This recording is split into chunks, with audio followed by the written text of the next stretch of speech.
I'd like to just brief introduction, Malati. I won't try and say too much because I know you don't like me saying anything like this. Um, Malati was one of the first devotees who joined Srila Prabhupada in 19, what year was it? 67 or 8 or 6? I always get it wrong. You're on mute, Malati. Okay, sorry. Great. Yeah, I personally met in person and was initiated in January of 67 in San Francisco. Yeah. And then Malati was also, as you probably all know, the wonderful story. She's the one who found Jagannath and brought Jagannath first to the temple. And she was one of the early Pujaris in ISKCON, in the US and also Bhaktivedanta Manor and different places of the world, and received many wonderful instructions from Prabhupada about deity worship. So Malati is going to spend the next hour sharing some of her realizations on deity worship, particularly those that pertain to the instructions of His Divine Grace Srila Prabhupada. Thank you so much for taking the time to join us, Malati, and yeah, Thank you, good to Krishna. see My you again. obeisances to everyone present. My head at your feet. I wouldn't actually call myself a Pujari. It was circumstantial situations only. What I was understood from the assignment for this occasion was to keep a theme regarding Srila Prabhupada's legacy. And I assume you mean legacy connected with deity seva, because otherwise it's a pretty broad term. So, yeah. Om Agyantimirandasya Jananasakalaya Chakchusmritam Yena Tasme Sri Gurave Namaha. Nama Om Vishnu Padaya Krishna Prasaya Bhutale Srimati Bhakti Vedanta Swaminiti Namane. Namaste Saraswati Devi Gauravani Pracharane. Nirvishesha Shunyavadi Paskacha Desatarane. So I want to begin with just a brief introduction to Srila Prabhupada with a particular theme. Like loyalty to Srila Prabhupada is not fanaticism. And I mention this, well, sometimes there's some criticism, if you will, that ISKCON is too focused on Srila Prabhupada. They even claim we are narrow-minded or fanatical.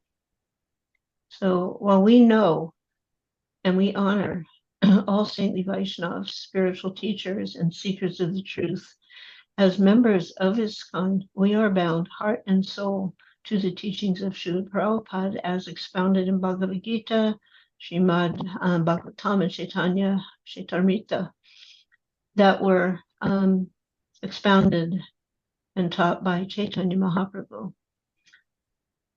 So as mentioned, our discussion here was regarding maintaining Srila Prabhupada's legacy. I would say his maintaining his legacy through understanding and following his instructions.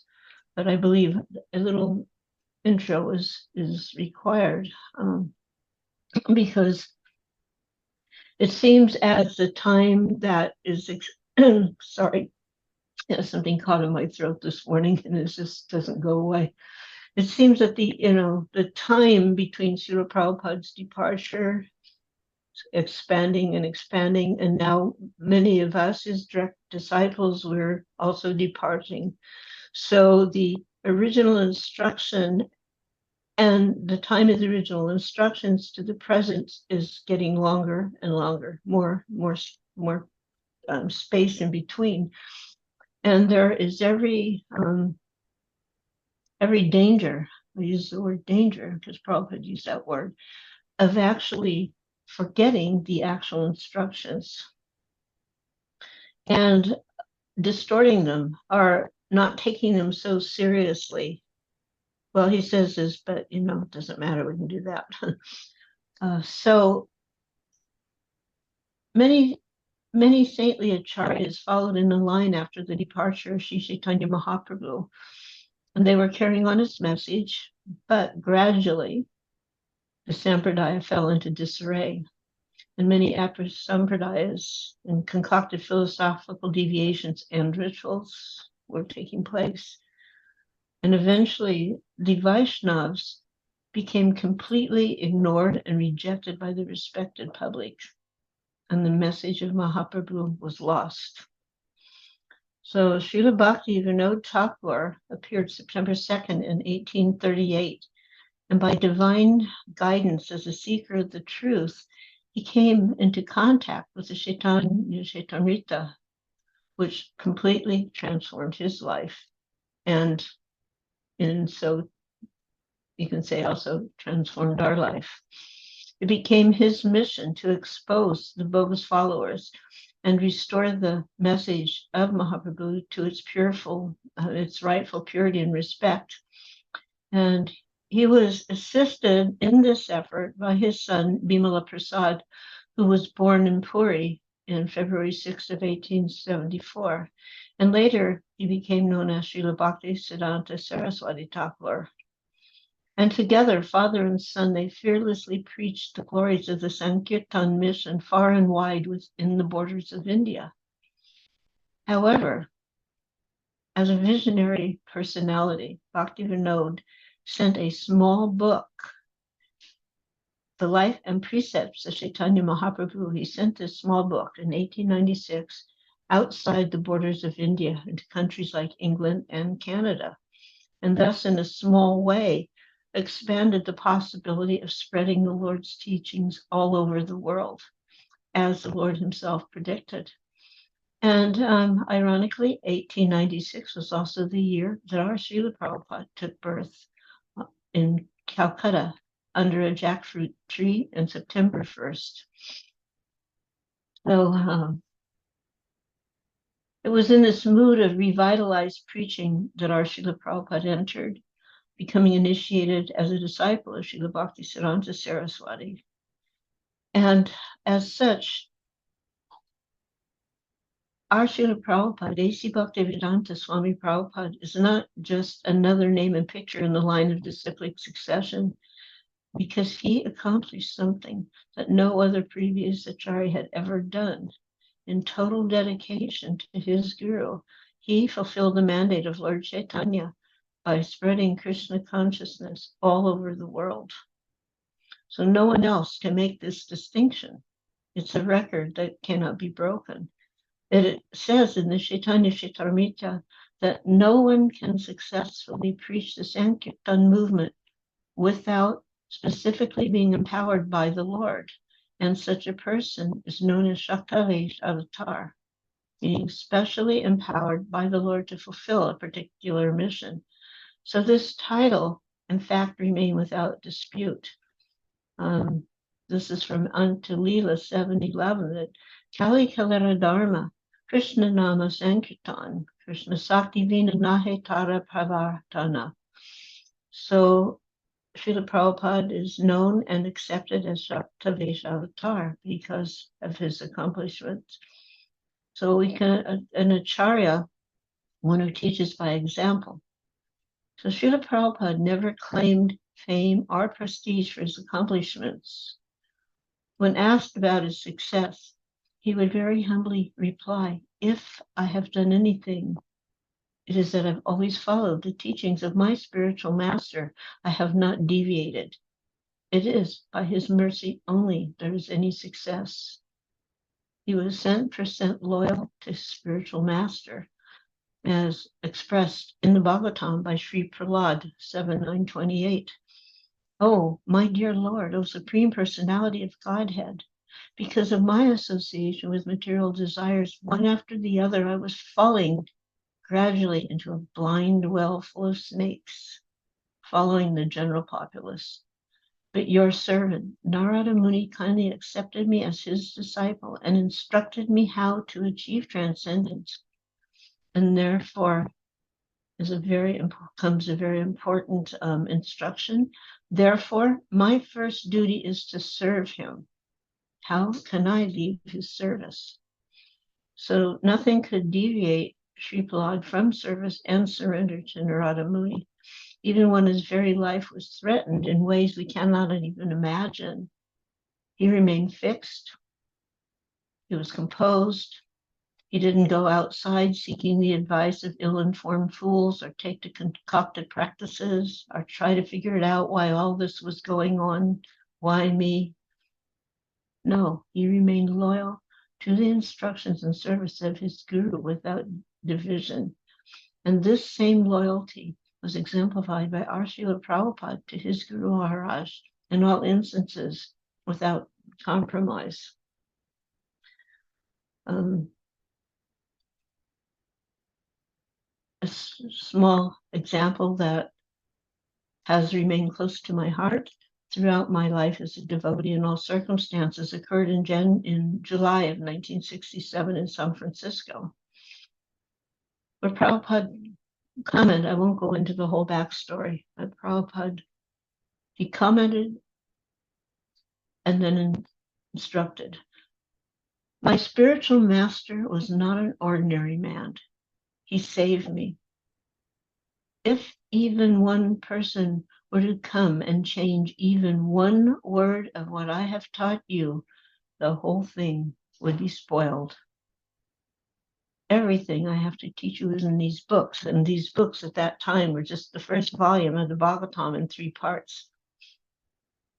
I'm an old man. I may die at any moment. And then came the instruction. I want you, boys and girls, to push on this movement. He was preparing us to carry on his legacy at a time when, at best, we were just toddlers. So it's our good fortune to be counted as his disciples, his grand disciples, and followers into the future. And it's our duty to remain loyal to his teachings and legacy so that we may proudly cherish the future of ISKCON. So 7 years ago, in 2016, we observed the 50th anniversary of ISKCON. And it's quite possible that some of the younger devotees present on this call may be present for the 100-year jubilee in 43 years. So I'm always begging, please mark these instructions, these instructive words, to remain a loyal follower of Srila Prabhupada and his ISKCON mission, living by and protecting his legacy. Legacy in the form of his instructions is foundational. Srila Prabhupada empowers one who takes to Krishna consciousness with sincere faith and determination, with the ability to further this mission, and thus perfecting our own lives in doing so. So during that 50th year Silver Jubilee celebration in ISKCON, which was a global event, there was time for reflection afforded, and various aspects of ISKCON history were highlighted. But interestingly enough, not so much was actually mentioned with regards to deity worship. Although introducing deity worship outside of India to the Malechas, who had never before in our lives witnessed any aspect of deity worship, had no idea about it, was definitely a first among his many firsts.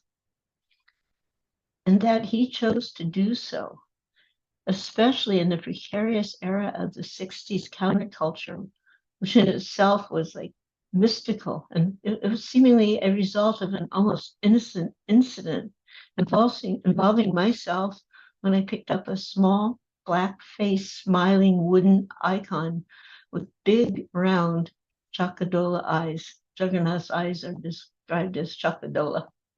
I took it from a shop based on a small oval sticker on the base proclaiming "Made in India," which I unwittingly equated with having something to do with Swamiji, as he too was from India, along with the Maha Mantra and Halava.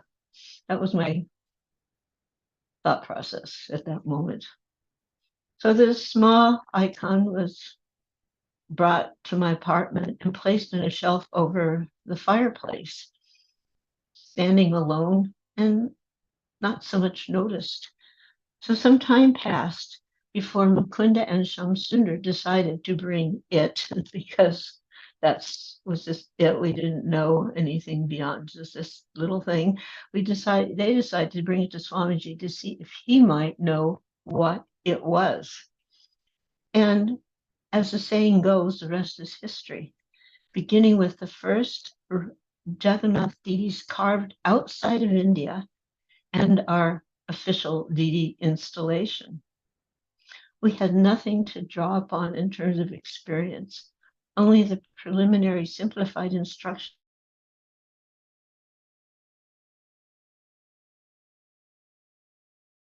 to give you kind of how basic it was. We did not have one item of arti paraphernalia except for a bell and a tray.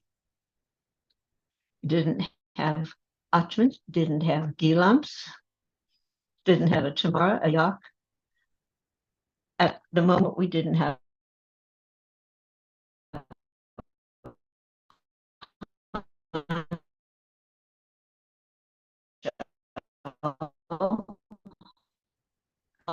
living different, but it changed for centuries. The current temple was finished in the 12th century. Now, in and the design, this is like an interesting fact, that the design was combined with the precise positioning of the temple. And as such, you'll never see a shadow of the temple because the architects and builders of the Jagannath temple employed intricate calculations and precise alignment techniques during its construction. And all that was unaided by electronic devices or artificial intelligence. So I was largely attracted to the seemingly eternal aspect of worship that Prabhupada assured us has gone on for centuries upon centuries, largely unchanged. And this unchanging timelessness called out to my soul. A similar phenomena occurred when I was first confronted with the timeliness of Seva Puja to Radha Govinda in Jaipur.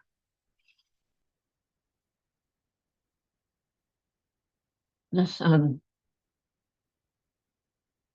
a practice that was revived by Srila Bhaktivinoda Thakur during his tenure as magistrate in Puri, the Lord Jagannath was served 56 offerings daily. And my understanding is that this is, whether it's 54 or 56, my understanding is that this is being maintained to this day. But in San Francisco, it was a very simple installation, mainly kirtan of the Maha Mantra. Some candles on a tray that were passed around to each participant to just, Prabhupada used the term, wave in front of the deities. Lots of incense.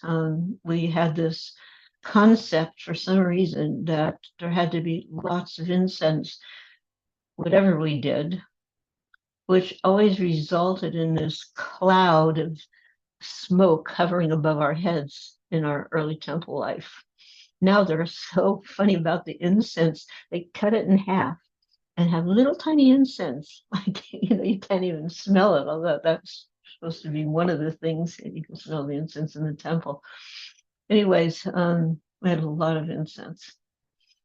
And from that point on, all the food cooked in the temple was thereafter offered to the deities in a fixed manner.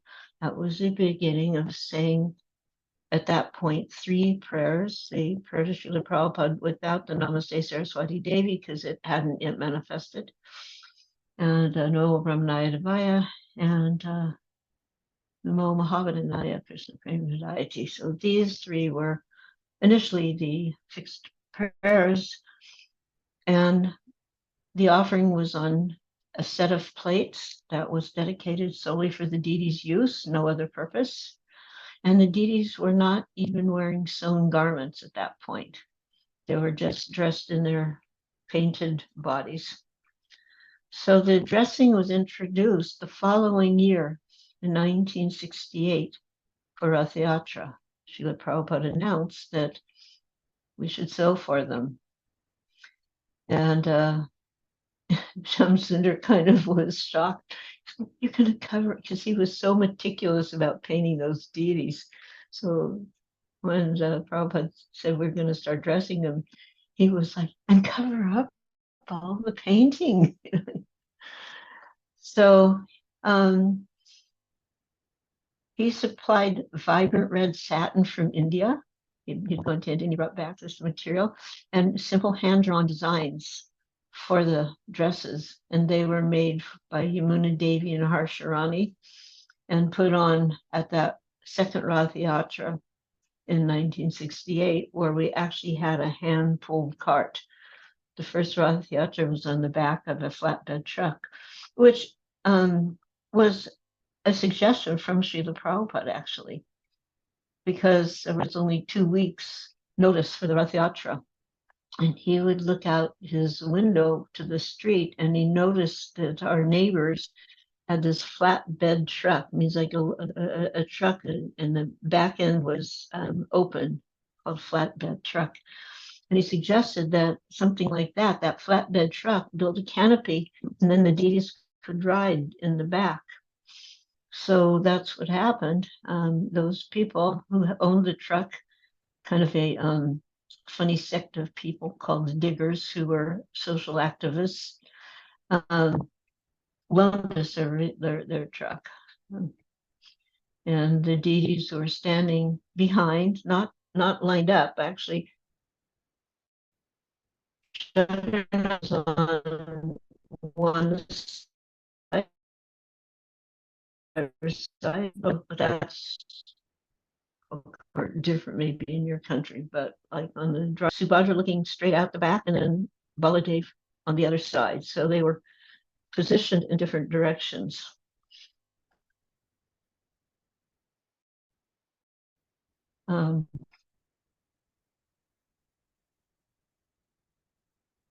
Anyways,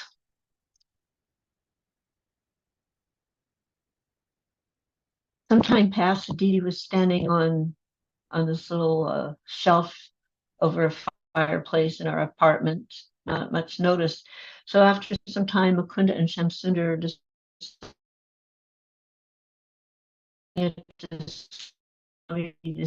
see if he knew what it was, and that began in ISKCON.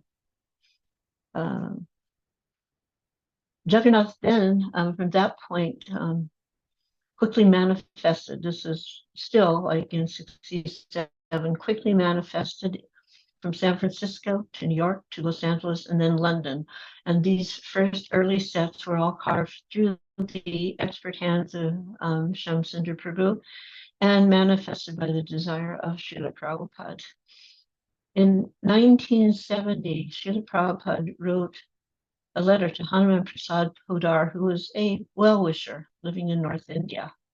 It was an amazingly long, detailed letter, actually, but in one part, he had supplied a list of established centers.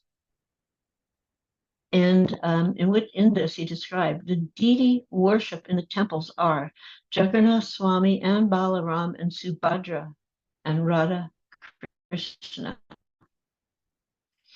This is 1970. So the Radha Krishna being referred to would be Radha London Ishwara at that point, large deity. I think in 60, yeah, they were installed in 69 December. So he goes, when we first start a temple, we start with Jagannath Swami and Balaram and Subhadra and Radha Krishna. My Guru Maharaj recommended temples of Jagannath in these countries. So I was inspired to establish, first of all, Jagannath Swami, because he is kind even to the Malechas. So if you think about that, I was inspired to establish, first of all, Jagannath Swami. Then it all makes sense how somehow or other this foolish person picked up a little wooden smiling face. I didn't know what it was.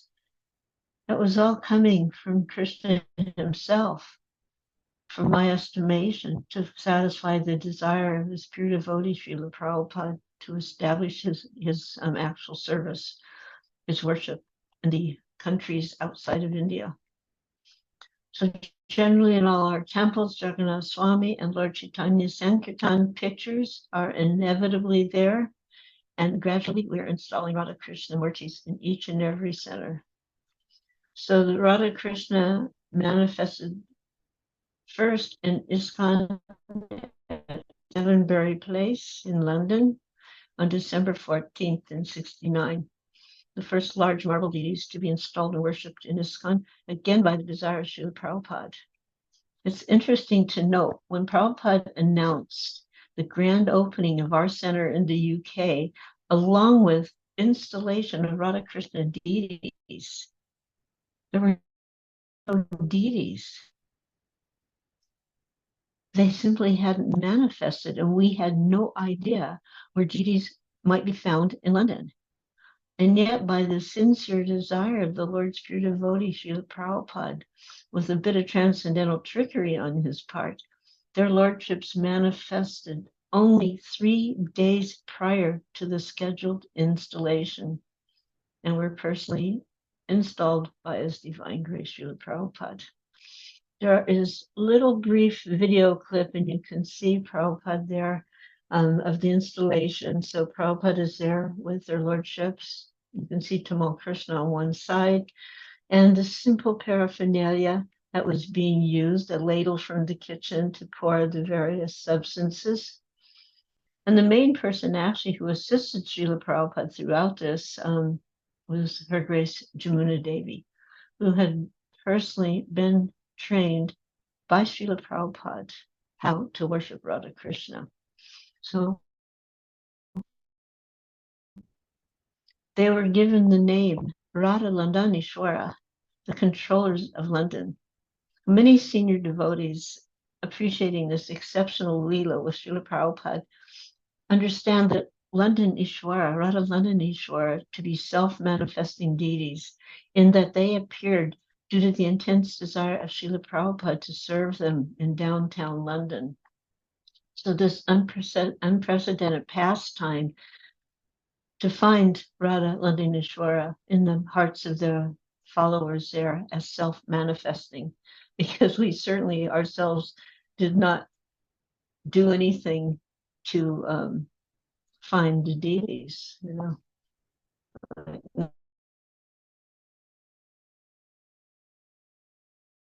You know what you want, you contact a Murti Wali, you make the arrangements, and you check in, and it takes a little while.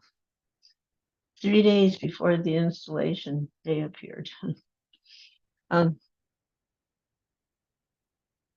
Indirectly, Jamuna gives cause for maintaining Srila Prabhupada's legacy and teachings, as per a passage in her sacred notes on the study of Seva Puja, that phenomenal book compiled and completed by Dinatarni Devi. Have you all seen that book, or you have that one now? The study of Seva Puja. Anyway, the Pujaris, so I'm quoting here, the Pujaris and Sevites are the temple Goswamis. Now here she's referring to Radha Raman.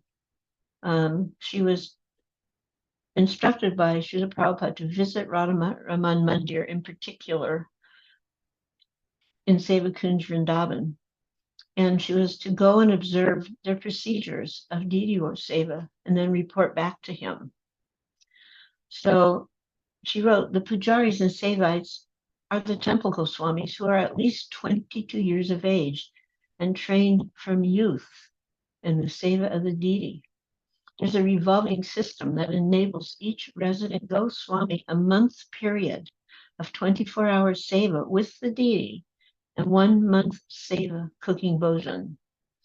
The procedures are learned in such a way that each man is expertly trained in the standard traditional methods of satisfying the Lord without the deviation of whimsical expression, our poor fund of knowledge.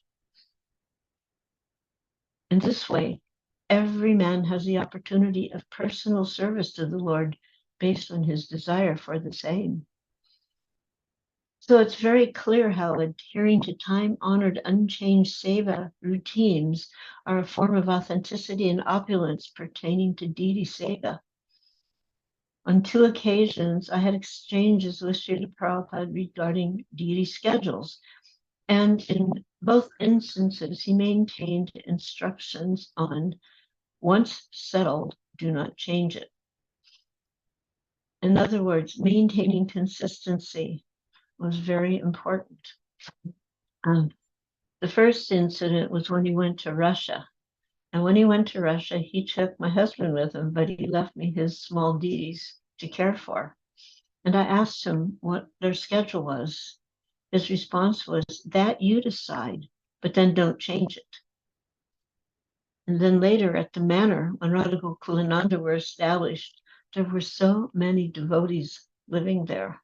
So we had an unending amount of second initiated devotees to serve them. So we had 8 offerings and artis a day. And I was feeling, to be honest, I was feeling a little proud about that.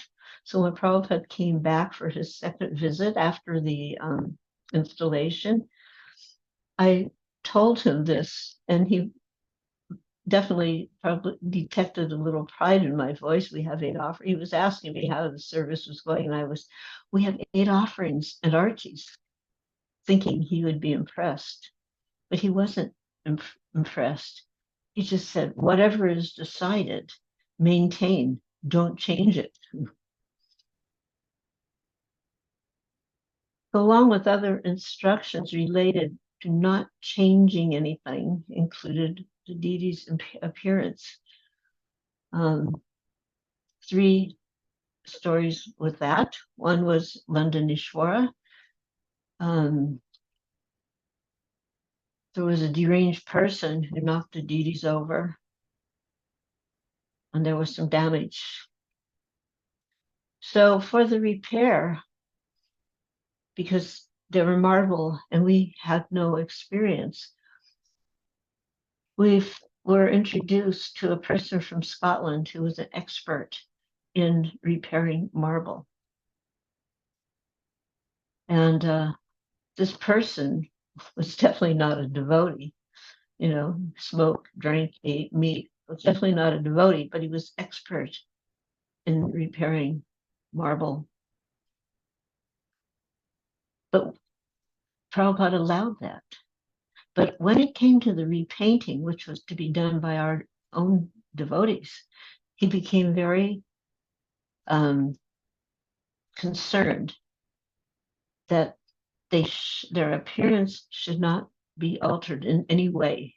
That was the concern which he conveyed.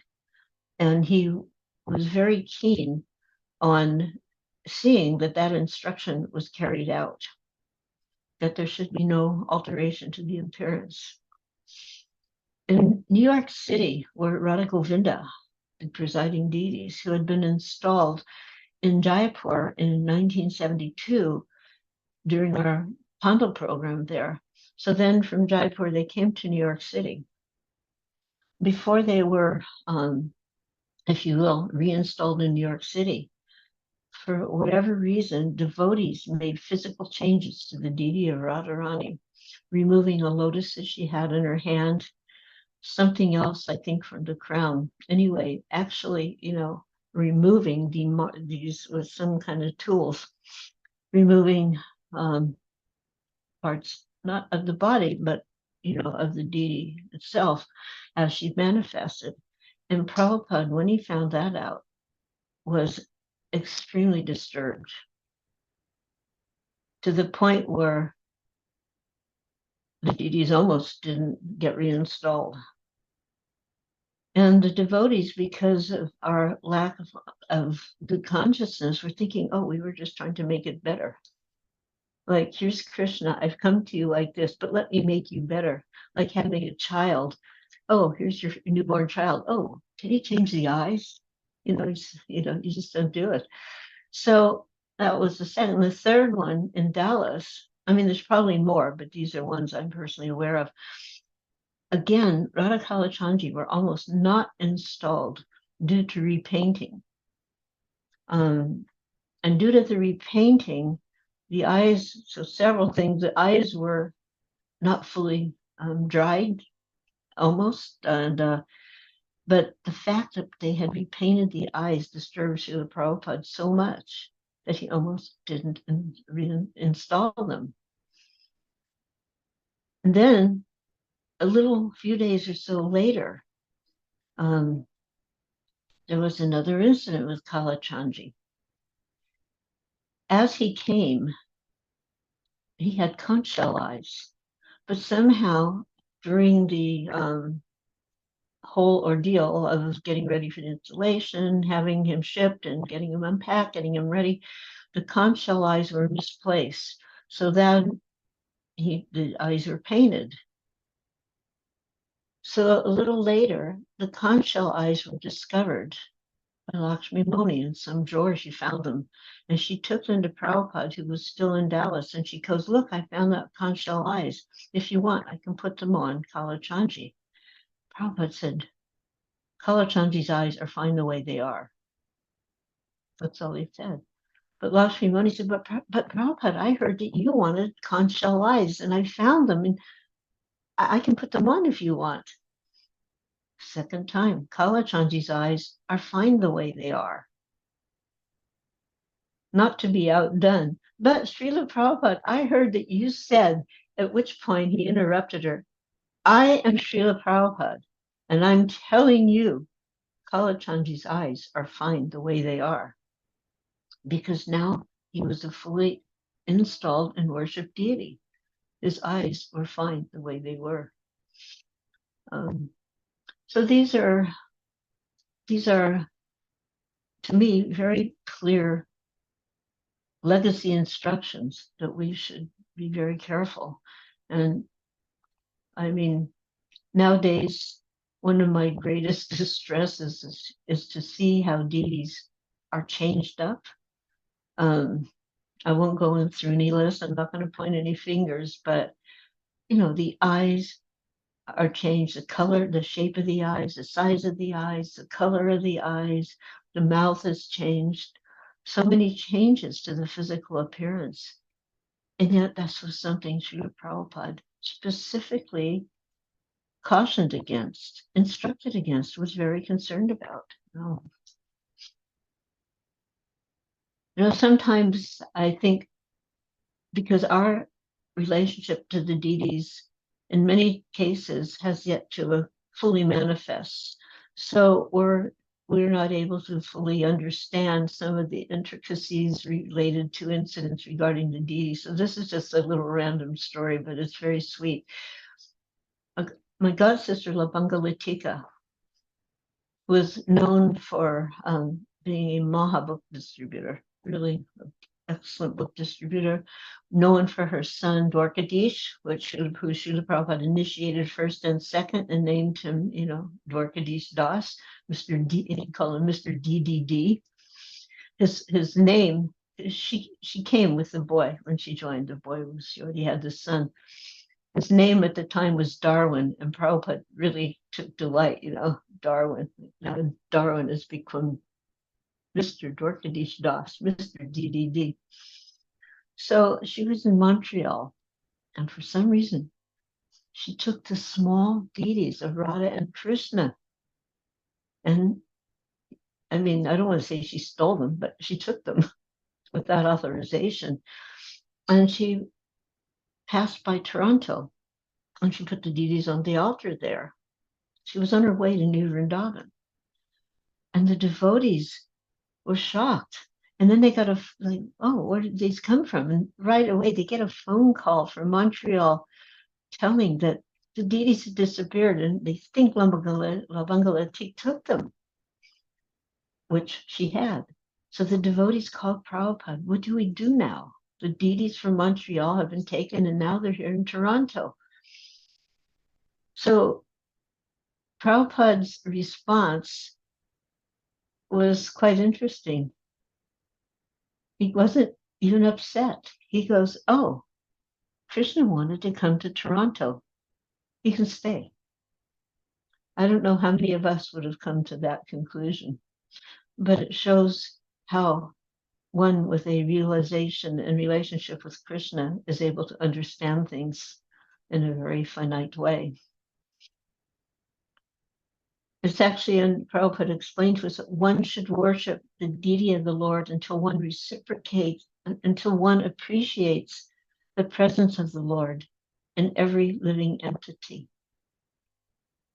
By worshiping Krishna, we can actually appreciate, in the form of the deity, we can actually appreciate his presence in every living entity. So according to Vedic civilization, one should rise early in the morning and chant Hare Krishna, perform Mangala Arti, worship the deity. Prabhupada said, this is morning business. And a common thing can be seen in a letter addressed to multiple devotees in Africa, circa 1974, regarding punctuality and cleanliness. These are the topmost points Prabhupada reiterated time and time again. He wrote in that letter, proper deity worship means to be clean, punctuality, and nice offerings of foodstuff. He was quite concerned about the quality of the offering of the deities. And often when he would come to a temple with deities, he would ask for Mahaprasad, not because he was greedy for the Mahaprasad, but because he wanted to see how was the deity being served, what was the quality. And he wasn't always pleased. And upon such occasions, he would quite strongly chastise the devotees for their lack of quality prasadam. So while my first impression of deity seva began with Lord Jagannath, I actually did not personally serve him, other than peripherally. Prabhupada told me to bring plates that hadn't been eaten on once a day, like now he had to have his own plates, for example. Like that, I would offer service. But in 1972, I met my Ishtadev deities, Shri Radha Govindevji in Jaipur. And for me, it was actually a beautifully bewildering experience. And by bewildering, I mean just the newness of it all for me, with this internality aspect and the way that Radha Govinda were the focal center of Jaipur at the time, and for many remain so. And I'm one of those persons whose mind became captured by the presence of Govinda Dev, just lost to his beauty. And I noticed that he wore a wristwatch. And I asked Srila Prabhupada if our deities could also wear one. And he answered, yes, why not? And following the darshan arti every day, I noticed a cotton swab on a stick being passed. They would wave it below the deities, like the nose, and then they would pass it through the crowd. And it was scented oil. So after the darshan arti, they would just wave this stick with the cotton swab and the scented oil, and then they would put it out and it would go around the crowd. Everybody would get on their hand. So again, I asked, can we do this? And yes, we could. In some situations, well, at least one that I know of, they stick the scented swab, the oil, in the flower that is going to be offered during arti. But this was not how it was done. This was not actually part of the arti. It was after the arti as a nice pleasantry. So, in Jaipur, while my service at the time was cooking for Srila Prabhupada and trying to care for my young daughter, because we were having this big Pandal program at that time, the best part of each day was the opportunity for the thrilling darshan of Sri Radha Govinda in the royal palace. Srila Prabhupada commented in Nectar of Devotion, in India, the temples are just like royal palaces because the worship of the Lord should be performed in just that way, that a king is being worshipped in his palace. So sticking to the theme, and hence instructions first written to Satsuru Maharaj. This letter was like that. I won't go through the whole letter, but it was the first letter written with specific instructions to deity worship. And it's often quoted. And the letter was concerning installation. Would it be okay to install Radha and Krishna? So in that letter, he pointed out, actually, although Radha Krishna is worshipped in Vrindavan, which is like a simple village, but we worship Lakshmi Narayan, and the worship is accepted by Radha Krishna deity. Actually, in our present status, we cannot worship Radha Krishna. But as all the Vishnu Murtis are situated in Krishna, therefore, our Radha Krishna worship is transferred to Vishnu, Lord Narayan. Vishnu worship is the regulated devotional principles, and Radha Krishna worship is spontaneous service of eternal feelings. Therefore, as Lakshmi Narayan is the deity of great opulence, similarly, our Radha Krishna Murtis should be worshipped with great pomp and dignity. Krishna will give you the proper intelligence to do this nicely. And then he further commented in another place that Radha Krishna cannot be approached by neophyte devotees. Therefore, temple worship according to regulative principles is offered to Lakshmi Narayan. Although there may be Radha Krishna Vigraha or form, the worship of the neophyte devotees is acceptable as Lakshmi Narayan worship. Radha Krishna includes Lakshmi Narayan, and therefore, when one worships the Lord according to the regulated principles, the Lord accepts the service in the role of Lakshmi Narayan. So this is seems fairly clear. And if we observe carefully, we can understand, what that means, how that should be, performed. And then we might be less inclined to make kind of whimsical changes in the way the deity is dressed and the way the deity appears when we understand actually our process of worship. He also mentioned in a letter to Kartikeya about worshiping Lord Jagannath that he should always be worshipped with awe and reverence. And to another devotee, he said, in the mood of a great king. And he gave the instructions that at least once daily, deity clothes must be changed in the morning. If the deities are small, they can be laid down to bed at night, and they can be given night gowns to wear before taking rest. And then he made something, it was a very nice, he goes, if there's time and facility, these things can be implemented. And then he goes, so far as bathing is concerned, it requires 2 hands and 1 tongue. Your left hand can be ringing the bell, and simultaneously with your right hand, you pour water and chant Hare Krishna, Shantamani Govinda Jaya Jaya, etc., like that. And then in another instruction regarding the arrangements of deities on the altar, the arrangement here in Los Angeles is Guru Garanga, Radha Krishna, and Jagannath. So make the altar very gorgeous according to your facilities there. And then in the Bhagavatam on in its 2nd canto, 3rd chapter in purport 15. So by the grace of Sri Krishna, Prabhupada is using the term we. He's referring to himself, but he humbly is saying, by the grace of Lord Sri Krishna, we had the chance of being born in a Vaishnava family. And in our childhood, we imitated the worship of Lord Krishna by imitating our father. So in a letter to Lakshmi Moni, he instructed, deity worship cannot be learned at less than 10 years by children.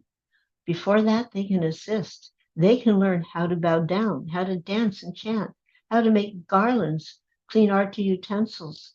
And in this way, they can be engaged. These are also different parts of deity worship.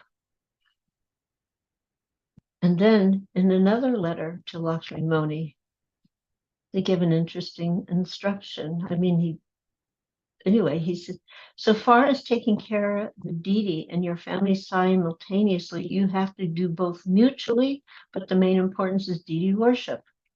Just like a busy housewife, always engaged in household affairs, yet she is still engaged in dressing herself nicely, etc. So both things must go together.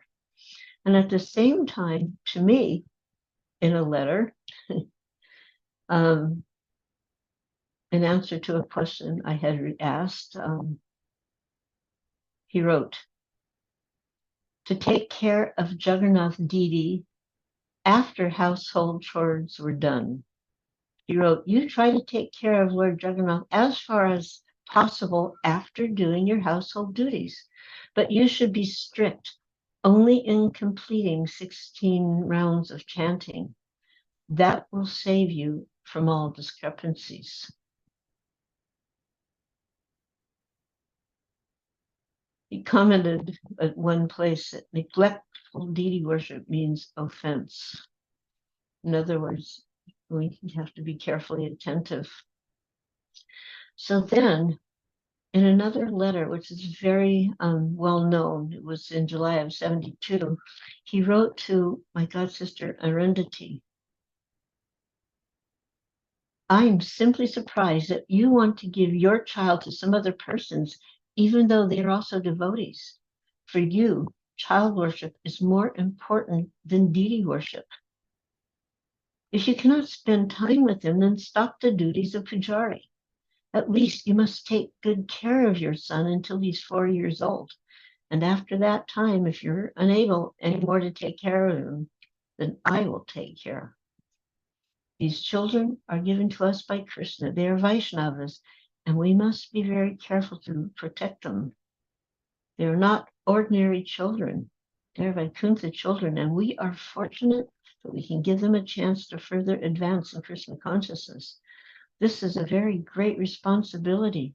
Do not neglect it or be confused. Your duty is very clear. So it is just interesting how these different manners in which he instructed grihastras in performing deity worship, and particularly this letter to Arundhati. She was being asked by the, she was in New Vrindavan at the time, to take on more deity service.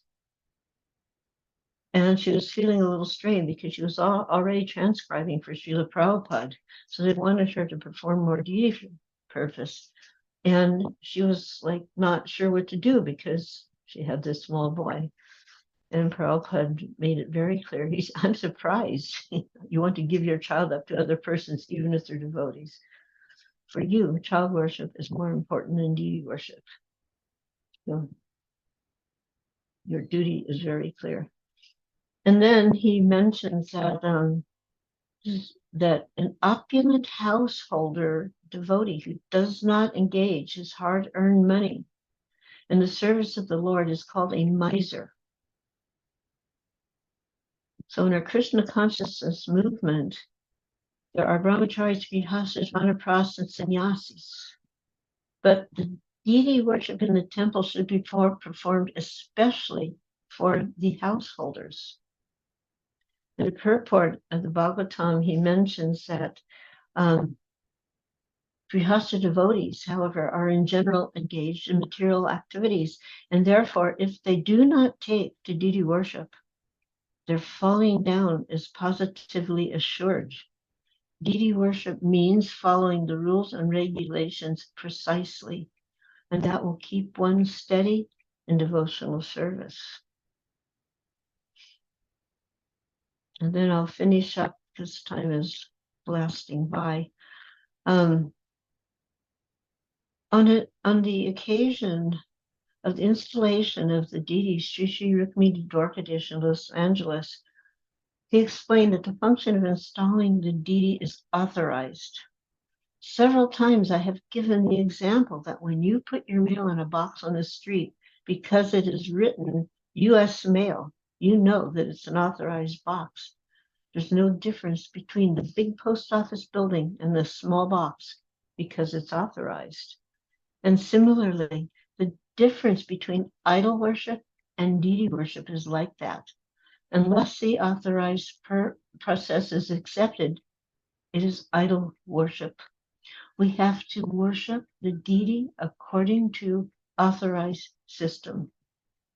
And that system is given by the Goswamis, and it's presented in a big book called Haribhakta Vilas. So this book is in the category called Vishnu Smriti. We follow Shruti and Smriti. Shruti is the Vedas, and Smriti means derived from the Vedas.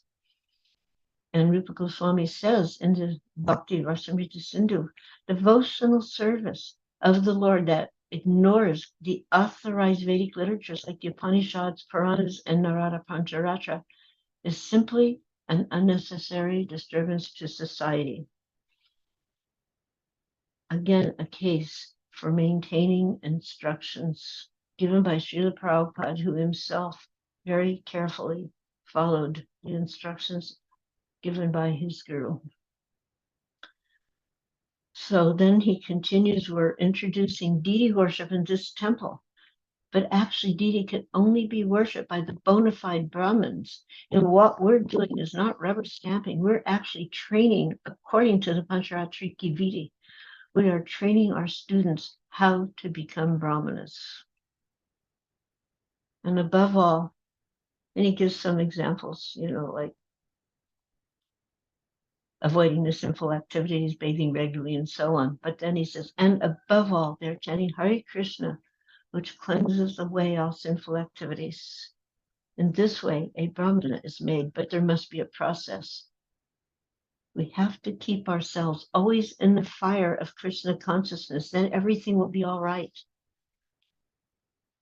Always in the fire of Krishna consciousness. Otherwise, it becomes dull and it will simply become idol worship. That is the difference between idol worship and deity worship. If there's no life, then it's idol worship. And when there is life, there's feeling. Feeling, where is Krishna? Here is Krishna. Oh, I have to serve Krishna. I have to dress him. I have to serve Radharani. She is here. I must do it nicely. In this way, if you always feel Krishna consciousness, then you're in the fire.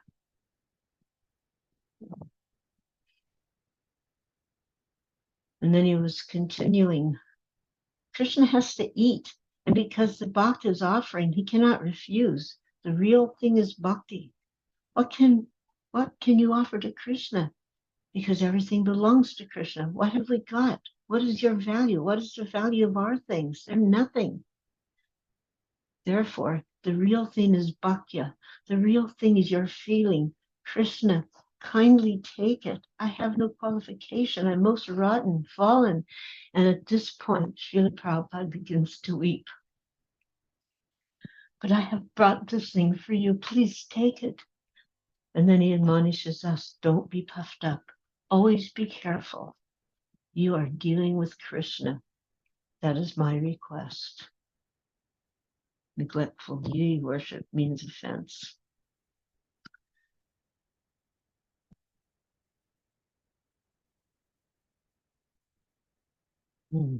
Just a small thing, again from a purport by Srila Prabhupada 1:12:30. In a playful manner, I used to worship these deities. He's speaking about his small Radha Krishna deities, along with my sister. I used to imitate the performance of a neighboring temple of Radha Govinda.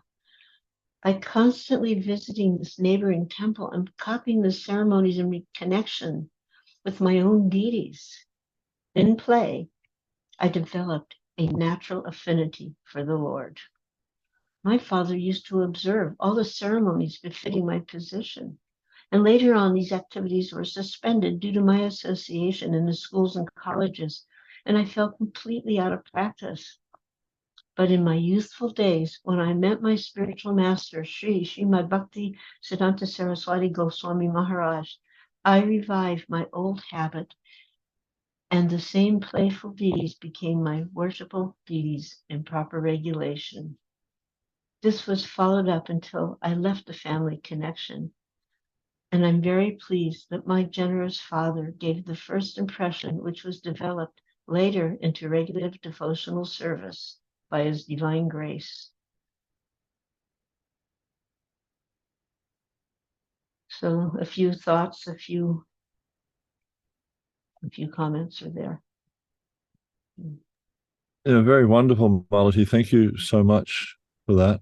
Anyone have any questions they'd like to ask Malati about this theme of maintaining Prabhupada's legacy and why it's important?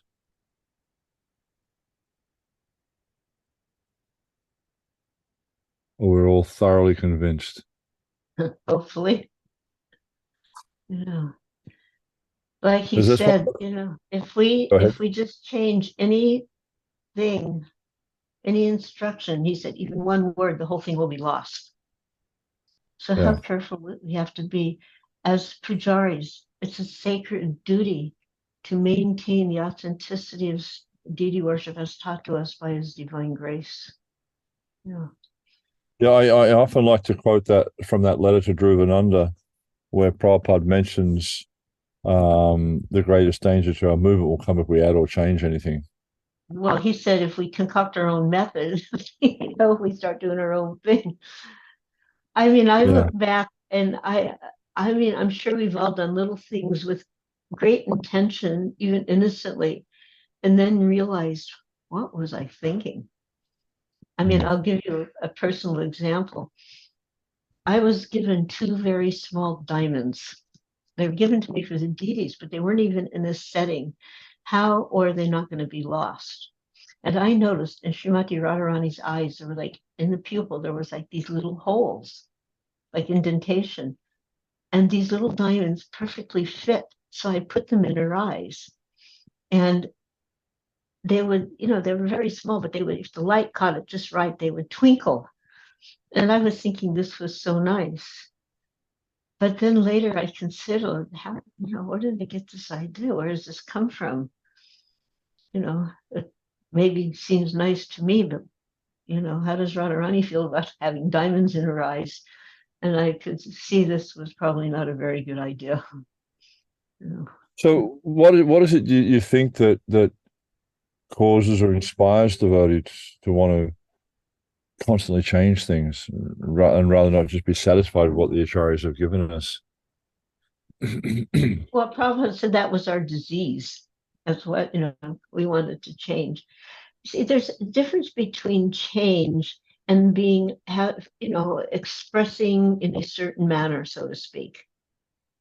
Like somebody may change the color of a deity dress, or there may be a new design for the deity dress, or something to that effect.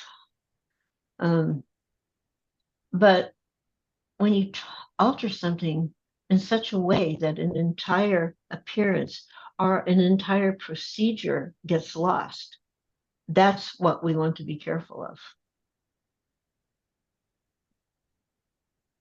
Right. But what about small changes? Do you think they're okay? Well, what do you mean by small changes? That requires definition. Changing the schedule or changing what's being offered to the deity, in terms of the bog offerings. Yeah. Changing procedures. Well, changing the schedule, I gave 2 examples of my personal experience. Where he says, determine the schedule and then maintain it. Don't change. Now, occasionally there may be some necessity. We experienced that during COVID, that in certain cases, certain temples had to adjust their schedule because of you weren't allowed to move around, so the pujaris couldn't even come to the temple, for example. I'm very proud of one of the temples in my zone, though I have to say that in Farmington Hills, it's in Michigan, everybody in the temple, and it's only like there was like maybe only 5 of them, and they're in a lockdown. So nobody could come in the temple, they couldn't go out, and they're in lockdown, and they all got COVID. So I told them, if you must, we can make an adjustment, a temporary adjustment of the schedule. But they didn't do that. And they maintained without fail the daily schedule, Mm-hmm. But you know, devotees who serve as the deities, you know, they do, and who are serving conscientiously and over time, they develop a relationship with the deity. I mean, if they're not developing a relationship with the deity, you know, and you know, kind of re-examine their consciousness a bit. So sometimes they may be seeing things, you know, having some special idea or some inspiration, but then they have to consider it may be best kept internal rather than expressed outwardly. And consider Prabhupada's various instructions. You know, is this something that is going to violate the actual integrity of the deity and of the worship? We've got a question in the chat. Achyuta Chaitanya was asking, do I understand correctly, while painting the deity, he says restoring, but I'm assuming he means painting, restoring the deity, is it necessary to paint as accurately as possible the closest painting of the deity's eyes, eyebrows, etc.? Yes. Yes. Hmm. And that was really very clear from the example of London Ashora. When Prabhupada was so, you know, like I said, he wasn't concerned that the man doing the restoration of the marble was like, you know, this Scottish, you know, drinker, smoker, meat eater. Didn't matter. He could fix the marble. But when it came to the actual painting, repainting of the deity, which was going to be done by our devotees, then he became extremely concerned that there should be no change in the appearance. Underscored. And in fact, he told us there should be a book. Isn't there a name for that kind of book, a record of the deity, like, you know, that is kept of the deities of their. So I only know one temple that did that up until very recently. That was Chicago. And they had pictures. They would tell, like, when the deity got a new outfit, this beautiful book. Yeah. And that was Yeah. another situation where one of the best was, this person was considered, and I'm saying, you know, God rest her soul, because she was a great devotee and a great person, a fantastic painter, but she changed the appearance of Kishore Kishori so drastically that when I saw them, I actually, tears just came out of my eyes. It was so disturbing. I turned to the temple president. I went, what happened? She was also crying. The person just made such a drastic change. Yeah. And she wouldn't listen to them. The temple president's husband was there, and she wouldn't listen to him. So it's not something light. You know, you may always only an eyebrow. It's Krishna. It's Krishna. You know. Well, what I learned from Janani Prabhu is whenever anyone paints the deities there, he supervises to make sure that they're not sort of doing their own thing. And I think that's good advice for all head pujaris, is not to just give people free rein, but you supervise them to make sure they maintain the appearance of the deities. Now, keep in mind, when you repaint, if it's like, the best thing to do is continually touch up before it becomes obvious that they need to be repainted. But occasionally it may happen. They need repainting. So after they're repainted, because of the freshness of the paint, there's going to be an initial, like, it's going to look somewhat different. The paint is fresher, shinier. So that's not what I'm talking about. I'm talking about changing the shapes, changing the colors of the eyes, changing the shape of the mouth, etc. This kind of thing. Yeah, it's become quite common also that devotees these days are painting Radharani's eyes blue, whereas previously they were like sort of brown and stuff like that. Now they're doing Krishna's eyes blue. Yeah. Just just bewildering. Yeah. I think Anyone have any questions that they'd like to ask Malati before we finish up? It's a great opportunity to hear directly from someone who heard directly from Prabhupada.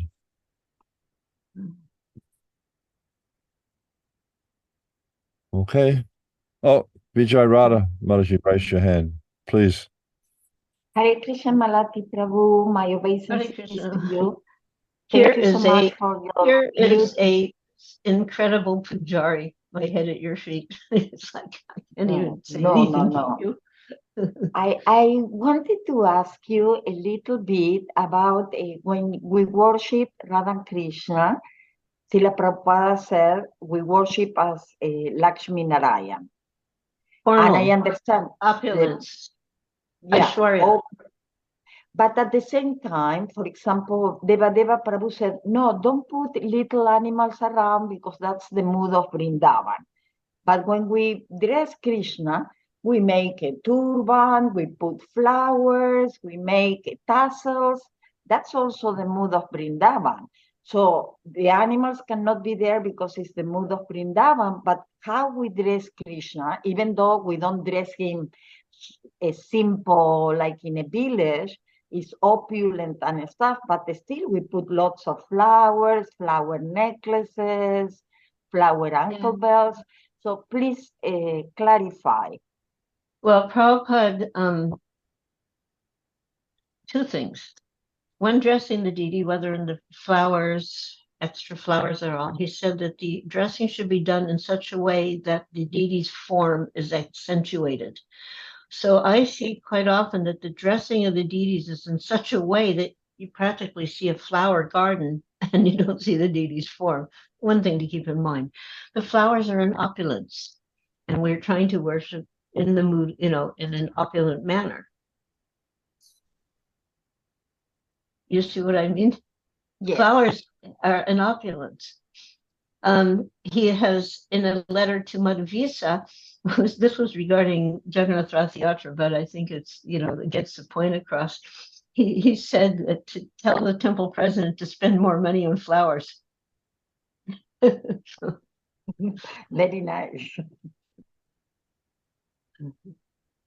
Yeah, but even when we dress the deities, we use lots of jewelry, like necklaces and bracelets, and like very, very opulent. It's and the outfits. Even there's a story. It's recorded in the Lilamrita that one time Prabhupada was visiting Mexico City, and they had a backdrop which was like a Vrindavan scene, and Prabhupada didn't like it. He said you should do it like they do in New Dwarka. It should be very opulent. This Vaikuntha kind of thing.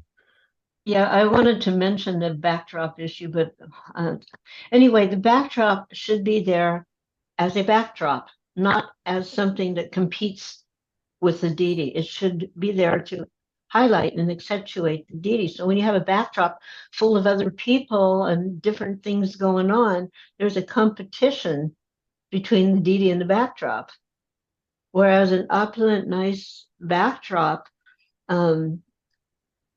pushes the deity forward. It accentuates the deity. Yeah. Wonderful. Any other questions before we finish up? Okay. Hare Krishna. I'd like to thank. Oh yeah, please go ahead. Who we got here? Hare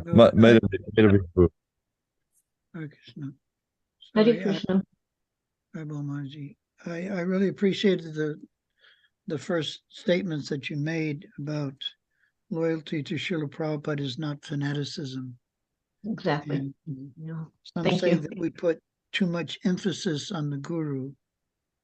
And the other point, which is extremely valid, is that the time between when Srila Prabhupada disappeared and now, and that time is getting longer, then the danger is there of forgetting and distorting his instruction. So or forgetting it altogether. Yeah. In our group chat, the one Mataji was mentioning about how do we feel Krishna in the form of the deity, and she very appropriately mentioned that good sadhana, reading Srila Prabhupada's books, and these have always been the core of Krishna consciousness as Prabhupada presented. So, and of course, as you mentioned, that during the 50th anniversary, there was hardly any direction or about the deity worship and how important it is, because it was a earth shattering, as you mentioned, because you were right there at the start, to give the worship of Krishna to people who had no idea what deity worship meant. But Prabhupada had that faith that as we perform the deity worship, we'll begin to see and understand and realize that Krishna is actually there. So that's very wonderful. Thank you for giving us those nice realizations. Hare Krishna. Okay, so I think we'll wind up this. And sorry, devotees, for going over time, but I just thought that the things that Malati was sharing were very, very important and well worth hearing. And as I mentioned previously, all these sessions will be available on our YouTube channel within a few days. So thank you very much.